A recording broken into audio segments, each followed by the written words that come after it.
Cette vidéo vous est présentée par la boutique de Dicehall.com, les prix les plus bas sur vos jeux de société favoris.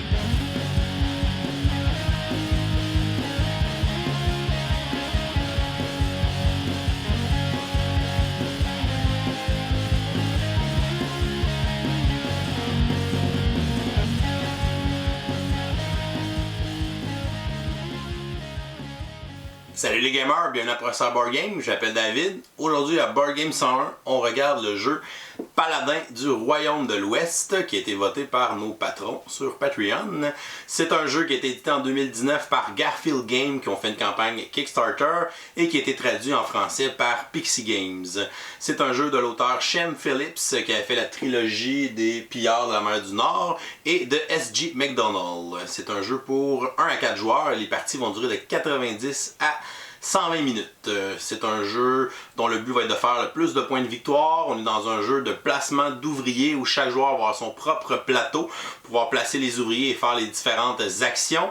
On va avoir une petite gestion de cartes aussi. On va avoir des cartes de paladin. À chaque ronde, on va activer le pouvoir d'un paladin pour la manche qui va nous donner aussi différents avantages. Et on va aussi pouvoir engager des villageois pendant la partie pour avoir des pouvoirs uniques qui vont rester le reste de la partie. C'est un jeu assez complexe, donc pas nécessairement pour les gens qui sont non initiés. Donc un gros jeu euro, donc les paladins du Royaume de l'Ouest. Je vous montre comment on joue. Ensuite, je vous dis ce que j'en pense. Et comme on est lundi, on va lancer notre concours du lundi pour remporter une copie du jeu. On va installer une partie pour 2 joueurs. Premièrement, on va placer les 2 plateaux centrales au milieu de la table. Sur le premier, on va aller placer les cartes Ordre du Roi. On va en prendre 3 au hasard et on va les placer face cachée sur les 3 emplacements. Et les autres cartes seront remises dans la boîte de jeu. On va prendre ensuite les cartes Faveur du Roi. On va en placer 5 face cachée sur le premier plateau. Et les autres cartes seront aussi remises dans la boîte de jeu. On va mélanger les cartes villageois pour se faire une pioche à côté du plateau et on va révéler les 5 premières cartes de villageois dans les 5 emplacements en haut du plateau. Les joueurs auront l'opportunité d'en choisir un dans la mise en place avant de commencer la partie. On va ensuite placer les cartes fortification pour faire une pioche qu'on va mélanger et les placer dans leur endroit respectif. Et on va mélanger aussi les cartes taverne pour faire une pioche qu'on va placer sous le plateau.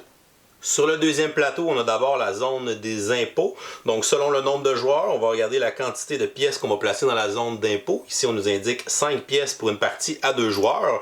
On va donc placer 5 jetons de pièces dans la zone d'impôts. On a ensuite les cartes dettes qui seront placées dans une pioche côté dette impayée visible. On a ensuite les cartes suspicion qu'on va faire une pioche face cachée.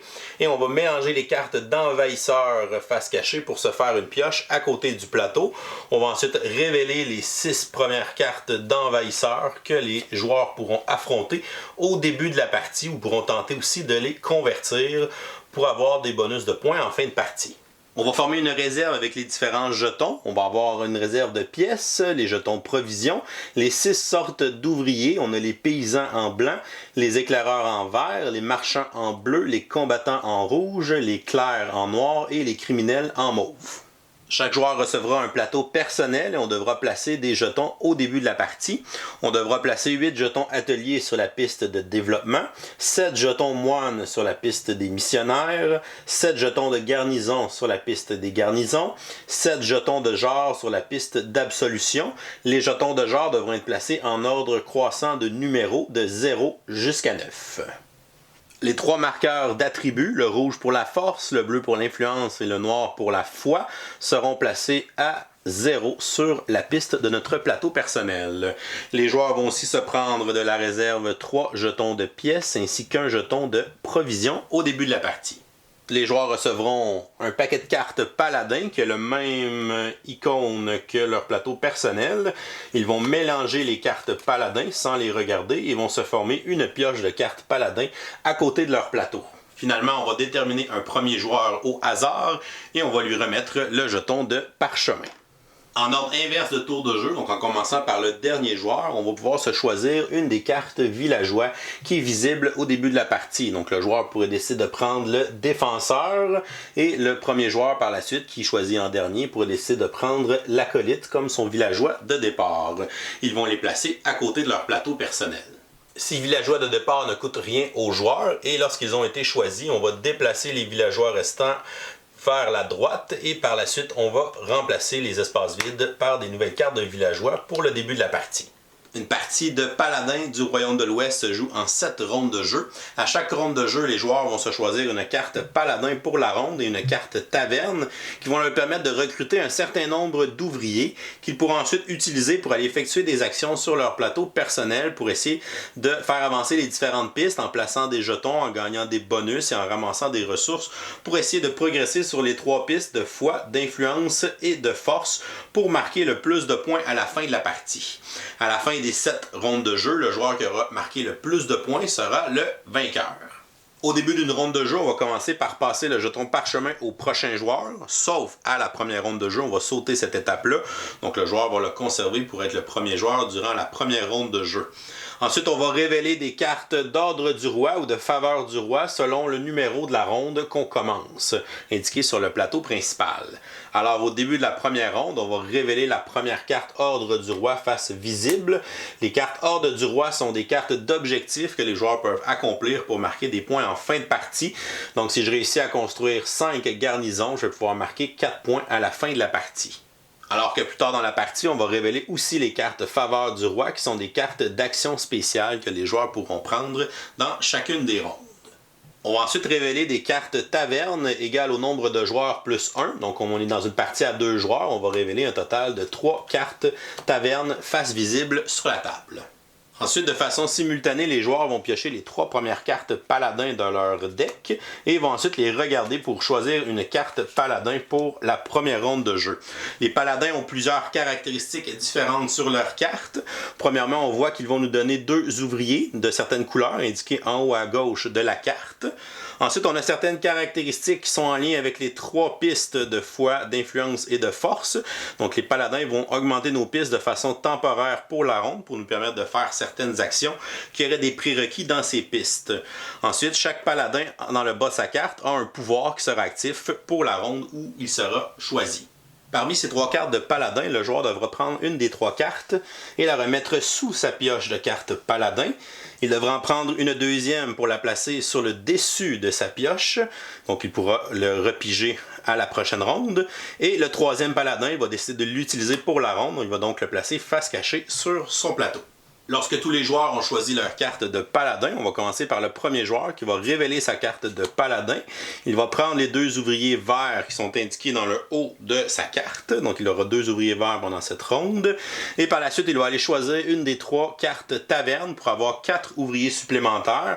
Donc je pourrais prendre la première carte, je vais l'incliner pour dire que je l'ai choisie. Donc l'autre joueur ne pourra pas la prendre. Donc si je gagnerais 2 ouvriers bleus et 2 ouvriers noirs que je vais pouvoir utiliser dans la première ronde de jeu, ça me fait donc un total de 6 ouvriers, 2 verts, 2 bleus et 2 noirs. Ensuite, le deuxième joueur va faire la même chose, va révéler sa carte de paladin, va ensuite décider de prendre cette carte-là et prendre les ouvriers de la carte taverne. On arrive alors à la phase d'action où les joueurs vont jouer à tour de rôle en commençant par le premier joueur. Il va utiliser ses ouvriers pour aller effectuer des actions sur son plateau. Il va effectuer une action, ensuite l'autre joueur une action, une action, une action. Et on va continuer ainsi jusqu'à temps que les joueurs soit ne peuvent plus effectuer d'action, donc ils devront passer, ou s'ils ne veulent plus faire d'autres actions, mais conserver certains ouvriers pour la prochaine ronde, ils vont aussi pouvoir passer. Lorsqu'on a passé, on a terminé pour la ronde, on va attendre que l'autre joueur ait aussi passé, et lorsque les 2 joueurs auront passé leur tour, à ce moment-là, on va passer à la prochaine ronde de jeu. Regardons maintenant les différentes actions qu'on peut effectuer sur notre plateau personnel. Premièrement, on a 2 sections sur notre plateau personnel. On a la section de gauche qui sont des petites actions qui coûtent généralement peu d'ouvriers mais qui vont nous rapporter certaines ressources de base. On va avoir ensuite les emplacements sur la section de droite qui coûtent beaucoup d'ouvriers mais qui vont nous permettre d'aller débarrer les différents jetons des pistes pour les placer sur des endroits bonus pour gagner des bonus et aussi pour faire progresser nos pistes qui vont marquer des points de victoire à la fin de la partie et qui vont nous permettre d'avancer aussi nos 3 pistes de foi, d'influence et de force de notre plateau personnel. Alors commençons avec les actions du côté gauche de notre plateau personnel. Premièrement, on a des conditions à respecter pour le placement des ouvriers. Lorsqu'on a des ouvriers de certaines couleurs, on doit placer des ouvriers de cette couleur sur ces emplacements-là. Et si on a des emplacements qui sont blancs, on peut placer n'importe quel type d'ouvrier. Les ouvriers qui sont mauves, les criminels, sont considérés comme des jokers, donc on pourrait les placer sur des emplacements de n'importe quelle couleur. L'action chasser. on peut placer un ouvrier ou 2 ouvriers. Donc si j'en place un, je vais le placer sur l'emplacement de gauche. Je vais gagner une provision, mais si je plaçais 2 ouvriers, je vais gagner un total de 3 provisions. Il est à noter que si je place un ouvrier pour une seule provision, je ne pourrai pas aller placer le deuxième ouvrier dans la même ronde de jeu. Donc cette action serait considérée comme étant barrée. On a l'action à côté de commercer qui est identique mais avec des pièces. Donc si on met un ouvrier sur la case de gauche, ça nous donne une pièce. Mais si je mets 2 ouvriers d'un seul coup, je vais faire un total de 3 pièces. Mon paladin avait un pouvoir que si je fais l'action de chasser, on va gagner 2 provisions de plus. Donc si j'avais mis 2 ouvriers ici comme tantôt, j'aurais gagné 3 plus les 2 de mon paladin. Ça m'aurait fait 5 jetons de provisions dans ma réserve personnelle. Pour l'action prier, on doit placer un ouvrier noir. On doit payer 2 pièces de notre réserve. Et on va pouvoir débarrer une action qui est déjà utilisée. Donc je pourrais enlever les ouvriers qui sont sur mon action commercer et me permettre de la refaire dans la même ronde de jeu. Pour l'action développer, on doit mettre 2 ouvriers obligatoirement. On doit payer 4 pièces. Donc là, ici, on va dire que j'avais assez de pièces pour la faire. Et on va aller débarrer un atelier. On va aller construire un atelier. On doit prendre celui qui est le plus à gauche sur la piste des ateliers. Et on va le placer sur n'importe quel endroit qui a des pointillés sur la partie droite de notre plateau personnel. Donc je pourrais le placer sur l'endroit ici, missionné. À ce moment-là, mon action missionnée va seulement me coûter 2 ouvriers au lieu de 3. De plus, en construisant un atelier, on voit qu'il y a un bonus d'inscrit en dessous du jeton d'atelier qui est un ouvrier blanc. Donc on va gagner immédiatement ce bonus-là. Je vais gagner un ouvrier blanc dans ma réserve personnelle. Si jamais on construit beaucoup d'ateliers, on pourra marquer des points en fin de partie. Donc 1 point s'il me reste seulement 2 ateliers, 3 points s'il me reste un atelier. Et si je fais tous mes ateliers, ça va donner 6 points de victoire en fin de partie. L'action de recruter peut être faite avec 1 ou 2 ouvriers. Si on la fait avec un seul ouvrier, on va pouvoir envoyer un des villageois qui est disponible faire une quête. À ce moment-là, on a l'icône avec un X. Donc on va activer le pouvoir qui est en haut à droite de la carte de villageois seulement. Et on va devoir payer aussi les coûts en pièces devant chacun des villageois. Pour les 2 villageois les plus à gauche, au lieu de payer les pièces, on peut se prendre une carte de dette. Donc lorsqu'on va activer par exemple, je pourrais faire ceci avec celui-là qui ne coûte aucune pièce et ça me donnerait 2 ouvriers blancs et le villageois sera défaussé. Donc ça me donnerait 2 ouvriers blancs. Si à la place de faire ça, pour avoir mes 2 ouvriers blancs, j'aurais décidé de mettre 2 ouvriers au lieu d'1, à ce moment-là, on peut recruter le villageois. À ce moment-là, on va le gagner. Il va aller dans notre zone de jeu et on va avoir son pouvoir permanent pour le reste de la partie. Donc ce villageois-là, lorsqu'il y a une inquisition et que j'ai 2 cartes de suspicion et plus, je vais gagner un ouvrier blanc. Et j'avais recruté au début de la partie un acolyte qui me donne, lorsque je vais faire l'action de missionner, d'aller placer des jetons de moine, on va aussi gagner un jeton d'ouvrier blanc à ce moment-là. Donc ces pouvoirs-là vont rester pour le reste de la partie. Et la dernière action du côté gauche du plateau, l'action de conspirer. On peut placer n'importe quel ouvrier sur cette action-là. Ça va nous donner un jeton de criminel qu'on va gagner. Donc, ce sont des ouvriers joker qui peuvent remplacer n'importe quelle couleur d'ouvrier.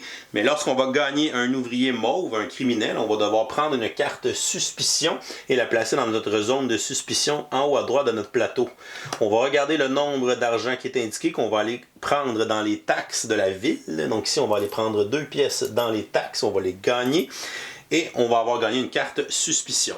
Gagner des cartes suspicion va souvent nous donner des pièces des taxes, mais on a d'autres effets de jeu qui peuvent permettre d'aller chercher des pièces dans les taxes.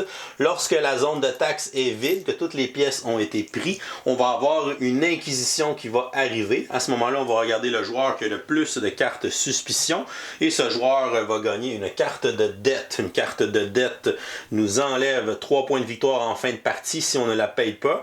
Et si on réussit à la payer pendant la partie, elle va aller de l'autre côté, elle va nous rapporter 1 point de victoire. Donc le joueur qui a le plus de cartes suspicion gagne une carte de dette et il va ensuite se débarrasser de la moitié de ses cartes de suspicion. Donc si exemple j'en avais 2, c'est moi qui en avais le plus, ben là je vais en défausser une et je vais en garder une pour continuer la partie. Et par la suite on va simplement remplir la zone de taxes avec 5 pièces comme c'est le montant indiqué pour une partie à 2 joueurs. Dans la section droite de notre plateau, on retrouve les 6 grosses actions qui vont nous permettre de faire avancer nos marqueurs sur les pistes de foi, d'influence et de force de notre plateau pour marquer des points et aussi élever nos prérequis pour certaines actions. On remarque que le nom de ces actions-là est dans une bannière qui comporte 2 couleurs. Donc on a une couleur à gauche et une couleur à droite. La couleur à gauche est la couleur prérequis pour faire cette action-là. Donc plus je vais faire cette action-là, plus je vais avoir un prérequis en noir qui représente la foi. Ce qui est indiqué à droite de la bannière, c'est ce que cette action-là va rapporter quand on va la faire. On va gagner du bleu. Le bleu est associé à l'influence. C'est le même fonctionnement avec les autres actions. Par exemple, l'action attaquer, ça me prend un certain prérequis en force qui est associé à la couleur rouge et ça va me rapporter du bleu qui est associé à l'influence. Donc on peut voir qu'est-ce que les actions demandent et qu'est-ce qu'elles vont rapporter une fois qu'on va les avoir accomplies. Commençons par l'action de missionner qui va coûter 3 ouvriers, un noir, un vert et un de n'importe quelle couleur. Ça va nous permettre d'aller placer un jeton de moine. On devra payer le coût en provision indiqué sur le plateau dépendamment où on est rendu. On prend toujours le jeton de moine le plus à gauche. On va le retirer de notre plateau personnel. Tout d'abord, on révèle une bannière bleue. Donc ça va nous donner un point d'influence. On va avancer notre bannière d'influence sur notre piste personnelle. Et ensuite, on va aller placer notre jeton de moine sur le plateau central pour aller chercher des bonus. On peut placer notre jeton de moine selon la foi qu'on a, donc selon notre jeton marqueur noir. Pour l'instant, j'ai 0 de foi, mais le paladin que j'ai choisi pour cette ronde me donne un bonus de 2 en foi. Donc j'ai donc 2 de foi, donc je pourrais aller me placer dans la zone 2 qui est ici, donc les bonus qui sont là. Il y a des bonus qui sont restreints à 4 joueurs ou 3 joueurs. Évidemment, on n'aura pas accès dans notre partie à 2 joueurs. Donc je pourrais prendre un de ces 4 bonus-là parce que j'ai 2 de foi, ou je pourrais prendre un de ces 2-là parce que ceux-là demandent d'avoir 0 de foi et on va gagner instantanément le bonus qui est indiqué. Donc je pourrais gagner 2 pièces d'or, je pourrais gagner une carte de villageois sans payer son coût, je pourrais gagner un ouvrier vert ou je pourrais me débarrasser d'une carte suspicion. Donc je pourrais choisir tout simplement d'aller faire 2 pièces avec le bonus qui est à cet endroit-là. Donc plus on va avoir de foi, plus on va pouvoir aller chercher des bonus qui sont loin, qui sont intéressants. Plus tard, on a des bonus qui nous donnent des ouvriers supplémentaires, on a des bonus qui nous donnent des actions de prier gratuitement. On a aussi des actions pour payer une dette. Donc on va retourner une carte de dette de l'autre côté, ça va nous donner un point de victoire en fin de partie. Et on a même des endroits qui vont nous donner 2 ouvriers d'un seul coup avec les bonus. Pour l'action d'établir une garnison, on devra placer un ouvrier bleu, un ouvrier rouge et un 3e de n'importe quelle couleur. Ça nous permettra d'aller placer le premier jeton de garnison qui est à gauche en payant la provision demandée, éventuellement 2 et 3 provisions, un peu comme les moines. On va révéler ici une bannière noire, donc ça va nous donner de la foi. On va donc avancer notre marqueur de foi de notre plateau personnel, ici à 1. Et on va aller placer le jeton de garnison, même chose, sur les mêmes bonus qu'avec les moines sur le plateau principal. Sauf qu'au lieu de regarder les prérequis de foi, on va regarder les prérequis de force, donc les bannières rouges, pour placer les garnisons qui sont aussi rouges. Donc les couleurs sont très importantes pour comprendre le fonctionnement du jeu. Ici, j'ai 0 de force, mais mon paladin me donne 2 dans cette ronde-là, donc j'ai 2 de force. Donc je pourrais aller chercher seulement les bonus du premier endroit qu'il faut 1 de force. Je pourrais aller chercher 2 autres pièces en plaçant mon jeton de garnison.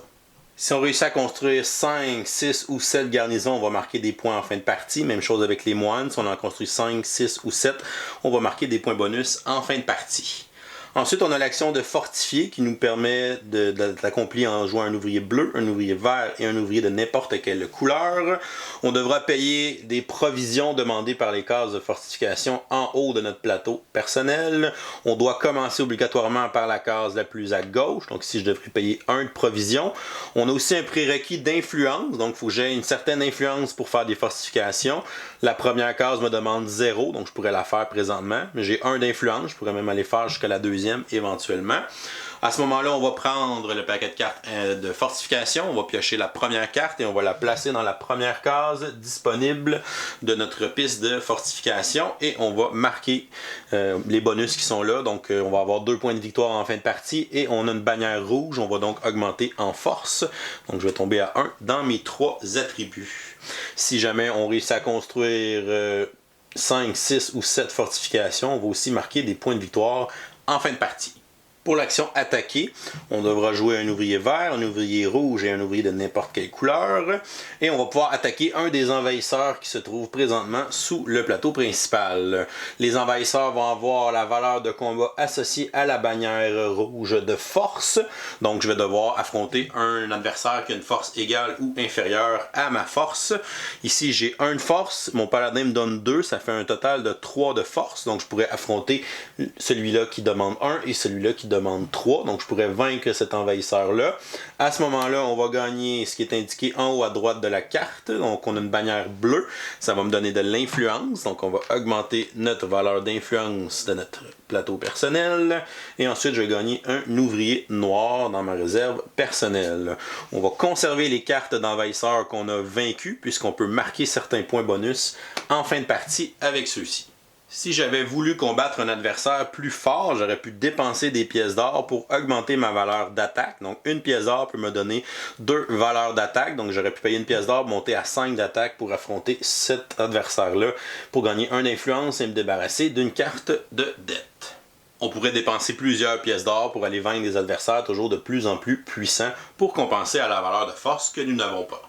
Pour l'action absoudre, on doit payer un ouvrier noir, un ouvrier bleu et un ouvrier de n'importe quelle couleur. On doit avoir un prérequis d'influence, donc on doit avoir la valeur d'influence demandée par la jarre qu'on va devoir placer. On place toujours la jarre la plus à gauche. Donc ici, ça demande 0 d'influence. Celle-là demanderait à avoir au moins 1 d'influence et ainsi de suite. On doit payer le coût en or demandé par la jarre où on veut la placer. Donc ici, ça va me coûter 1 pièce d'or de ma réserve. Et je vais enlever la jarre. On voit qu'il y a une bannière noire. On va donc gagner un point de foi sur notre plateau personnel et on va ensuite placer la jarre sur un des emplacements bonus dans le bas de notre plateau. On a différents bonus, on peut gagner un ouvrier blanc, on peut gagner un villageois gratuitement, on peut se débarrasser de cartes de suspicion, on peut payer une dette, on peut faire une action de prier gratuitement, on peut gagner un autre point de foi ici et on peut gagner ici 2 provisions. Donc je pourrais par exemple placer ma jarre ici, ce qui me permettrait de payer une dette. Donc je vais prendre une de mes dettes qui est impayée, qui vaut moins 3 points, et je vais la retourner de l'autre côté, du côté payé, et à ce moment-là, elle va me donner 1 point de victoire en fin de partie. On va aussi faire le bonus qui est indiqué au bout, à chaque fois qu'on va mettre une jarre à cet endroit-là, c'est-à-dire qu'on va se débarrasser d'une de nos cartes de suspicion dans notre zone en haut à droite de notre plateau personnel. Et la dernière action est l'action de convertir, qui va nous coûter un ouvrier rouge, un ouvrier noir et un ouvrier de n'importe quelle couleur, et on va tenter de convertir un des envahisseurs en utilisant notre valeur de foi. Donc ici j'ai 1 de foi présentement sur mon plateau, mon paladin me donne 2, donc j'ai un total de 3 de foi, donc je pourrais seulement convertir le premier envahisseur qui demande 0 de foi, tandis que lui demanderait 4 et plus pour les autres. Donc pour le convertir, on va prendre la carte, on va la placer sous notre plateau et on va avoir un effet instantané. Donc ici ça va me donner une bannière rouge, on va gagner de la force et on va avoir un objectif de fin de partie. Donc à la fin de la partie, pour chaque valeur de 4 sur mon échelle d'influence, on va gagner 1 point de victoire. Pour les prochaines conversions, on devra payer les pièces d'or indiquées en bas de notre plateau personnel. On est obligé de remplir les espaces de gauche à droite, comme dans toutes les autres pistes. Les joueurs vont continuer à alterner les tours de jeu jusqu'à temps que les 2 joueurs passent leur tour. On peut passer notre tour, même s'il nous reste certains ouvriers, parce qu'on peut en conserver jusqu'à 3 jusqu'à la prochaine manche. Donc disons que nos 2 joueurs ont passé. Ça va donc mettre fin à la première manche. On va avoir une réinitialisation à faire. Premièrement, les joueurs vont vider tous les emplacements de leur plateau. On va enlever tous les ouvriers, les remettre dans leurs réserves respectives. Par la suite, on va regarder les villageois. Donc si l'emplacement de droite est encore occupé, on va défausser le villageois de cet endroit-là. Par la suite, on va les faire glisser vers la droite et on va révéler un nouveau villageois ou des nouveaux villageois dans les emplacements libres. Même principe pour les envahisseurs. Si l'envahisseur le plus à gauche est encore là, on va le défausser et on va ensuite les glisser vers la gauche et on va remplir les espaces vides avec des nouvelles cartes d'envahisseurs.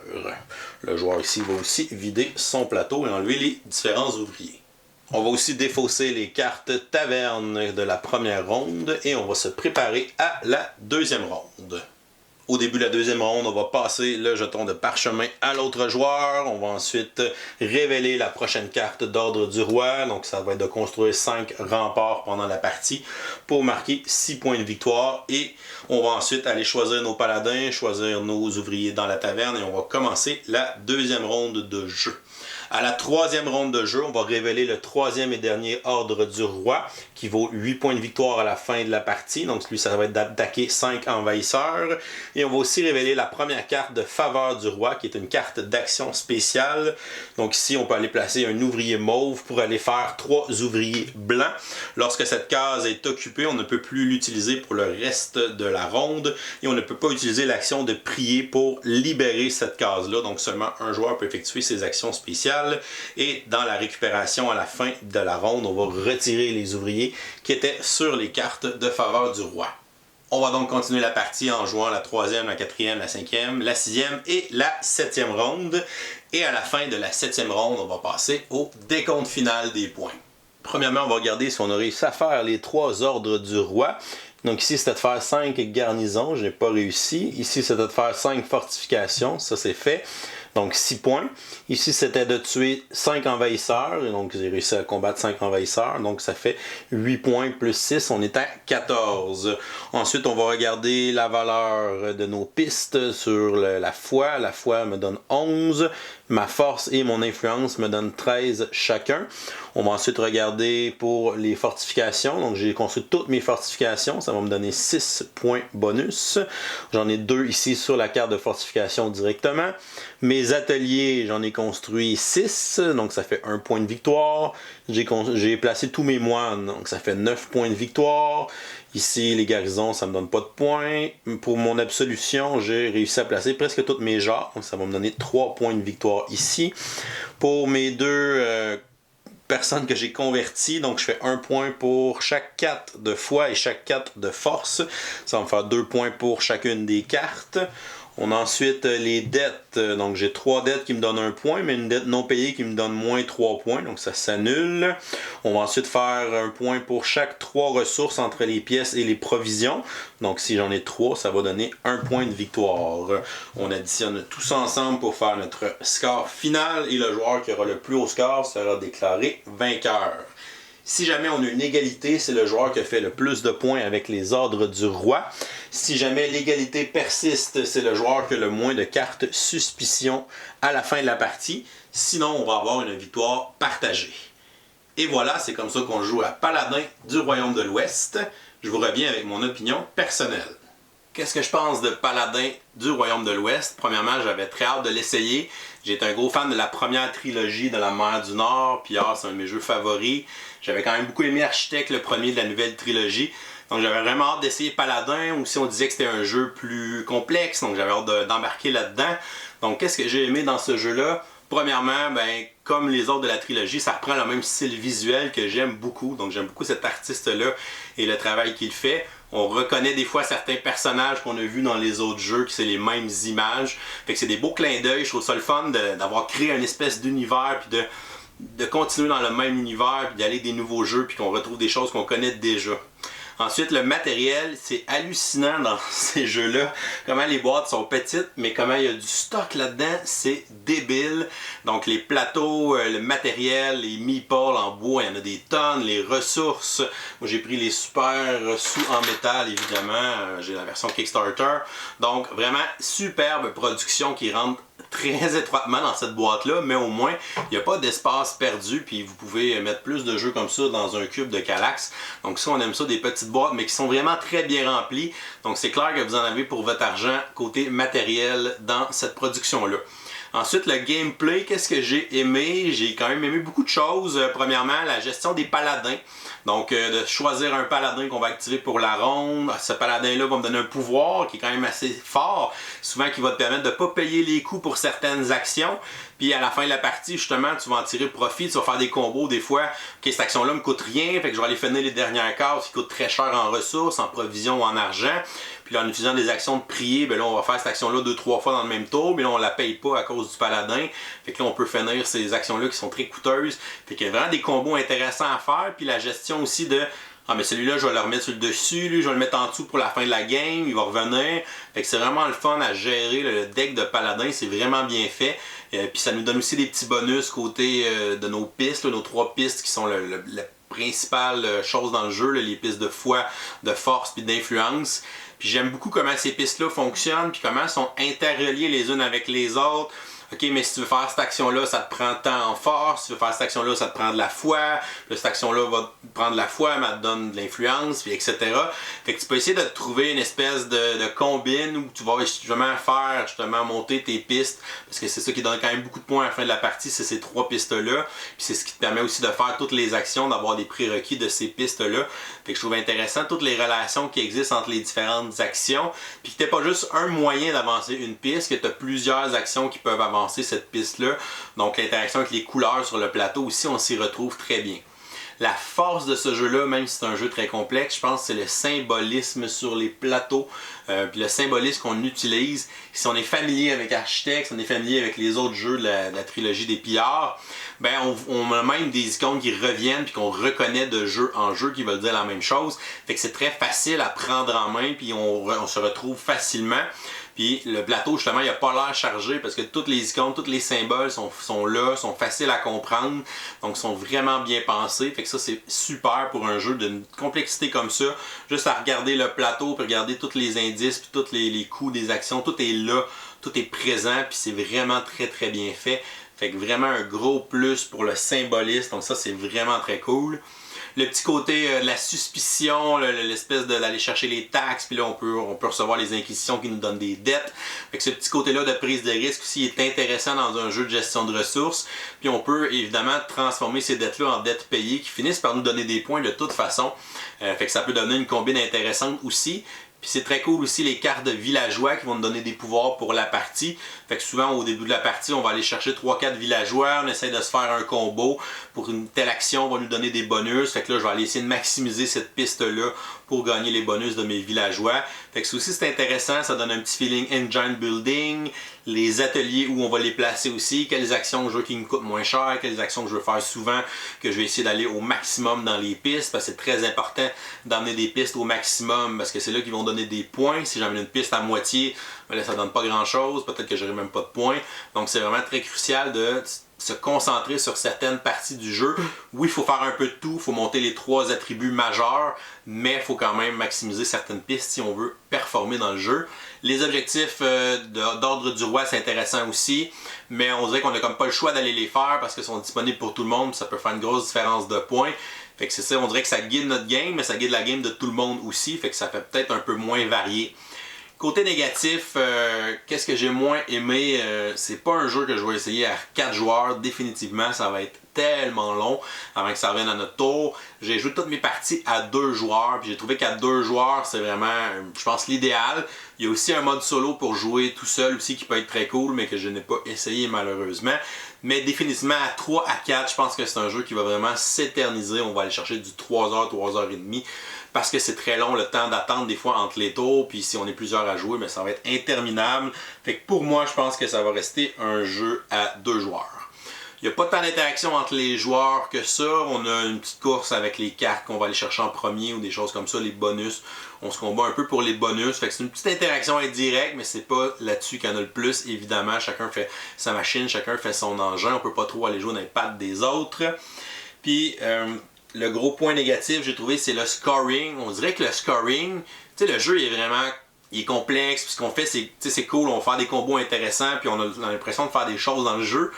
Mais on arrive à la fin, on dirait que le scoring, ça tombe à plat. On dirait qu'il manque de punch, on dirait, à la fin de la partie avec le scoring. Donc, je sais pas, le fait que ça soit juste la fin des pistes, puis nos 3 attributs majeurs qui donnent des points. Il y a quelques petits points qu'on va gratter un peu par-ci, par-là avec d'autres affaires. Mais au final, c'est pas mal là que la majorité de nos points se jouent, puis les ordres du roi qu'on a presque pas le choix de faire, parce que c'est quand même une bonne partie des points qu'on peut aller chercher aussi. Fait que j'aurais aimé qu'il y ait des choses un peu différentes pour le scoring, que ce soit un peu plus punché, peut-être avoir des objectifs personnels justement pour orienter notre partie, mais sans que ce soit identique pour tout le monde. Ça aurait pu rajouter un petit peu de saveur au jeu d'avoir ce genre de choses-là dans un jeu comme ça. Somme toute, c'est un jeu que j'ai trouvé très intéressant. J'ai eu beaucoup de plaisir à le jouer. Je trouve que c'est C'est un beau jeu complexe, mais qui s'apprend bien pour un jeu de cette complexité-là à cause justement d'une iconographie qui est vraiment très très bien faite. Donc je vais lui donner une note de B. Pour moi, c'est un bon jeu. Un bon jeu que j'ai trouvé agréable à jouer puis que je jouerai pas plus qu'à 2 joueurs pour le temps d'attente entre les tours. Mais super intéressant, j'aurais le goût d'essayer d'autres affaires, d'autres stratégies avec les autres parties. Mais j'ai pas l'impression qu'il y a tant de variété que ça, parce qu'on va finir par maximiser une ou deux, trois pistes, puis ça va être ça, que je maximise ces pistes-là ou d'autres pistes. Ça change pas grand-chose au niveau du gameplay. Fait qu'on dirait qu'il y a peut-être un petit défaut au niveau de la rejouabilité. Ça va être à explorer éventuellement là, un peu plus longtemps avec ce jeu. Donc et voilà, c'est tout pour aujourd'hui. Oh, c'est vrai, on est lundi. On va donc lancer notre concours du lundi pour remporter une copie de Paladin du Royaume de l'Ouest. Avant de vous dire comment participer, on va annoncer le gagnant de la semaine dernière. On a fait tirer le jeu Rome de Red Raven Games. Notre gagnant pour Rome est Guillaume Benny, donc un de nos supporters Patreon. Félicitations Guillaume. Tu peux nous écrire à professeurboardgame@gmail.com pour nous donner tes coordonnées, qu'on puisse t'envoyer ton jeu. Pour cette semaine, pour participer à le concours du lundi, c'est très simple. Vous n'avez qu'à répondre à la question du jour en commentaire YouTube sous la vidéo. Et la question du jour est la suivante. Quel est votre jeu de l'année 2019? Donc votre jeu coup de cœur de l'année 2019. Écrivez-nous ça en commentaire YouTube sous la vidéo pour participer à notre concours. On vous laisse jusqu'au dimanche 5 janvier 2020 pour participer. Et si vous nous supportez sur Patreon, vous êtes éligible automatiquement au concours, mais vous pouvez participer en commentaire pour avoir une deuxième chance de remporter Paladin du Royaume de l'Ouest. Donc bonne chance à tout le monde pour ce nouveau concours. Si vous n'êtes pas encore abonné à notre chaîne, vous pouvez le faire en cliquant notre petit bonhomme ici en bas de l'écran. Sinon, vous pouvez nous suivre sur Facebook, Twitter ou Instagram à Professeur Board Game. Et vous pouvez venir nous supporter sur Patreon.